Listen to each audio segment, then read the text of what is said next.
Raggiunto in studio Claudio Boaro per parlare di autonomia però legata anche, mentre ci sono le baruffe, no? Nei vari pianeti, nei vari sistemi solari dell'autonomismo in Friuli Venezia Giulia, si dimentica quello che è la realtà quotidiana, no?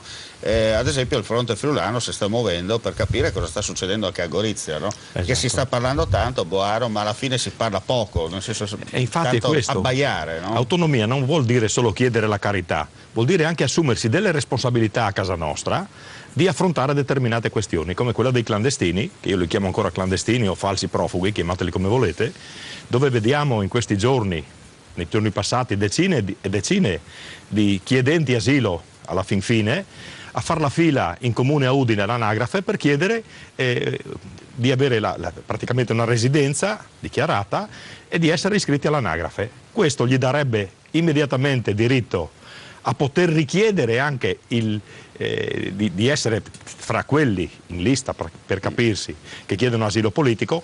In assenza della residenza e dell'iscrizione all'anagrafe Boaro, non potrebbero farlo. Fuori dai denti, Boaro, siamo sotto Natale, ma fuori dai denti. Bes a son bes, chiaccaris a son chiaccaris, no? Esatto. E qui viene da chiedersi una cosa però, se ci sono dei falsi buonisti, io li chiamo, che garantiscono che la loro abitazione o il loro ufficio, ci sono anche dei professionisti, non si può fare i nomi per le privacy, sapete com'è, no, la roba? Però questi qua dicono questo profugo è a dormire a casa mia, è residente a casa mia. Abbiamo la guardia municipale a Gorizia, perché non andiamo a vedere se questi profughi poi sono a dormire in galleria assieme agli altri, se è realmente ospitato o sull'Isonzo? Ecco, sono quelle cose che noi da autonomisti già dovremmo fare a casa nostra, ma senza colpevolizzare questi poveri diavoli, che non sono altro che vittime di un sistema che gli è stato propinato, chissà cosa gli hanno promesso quando sono partiti. Quindi responsabilità prima di tutto a casa nostra per definirsi autonomi, altrimenti ci stiamo prendendo in giro.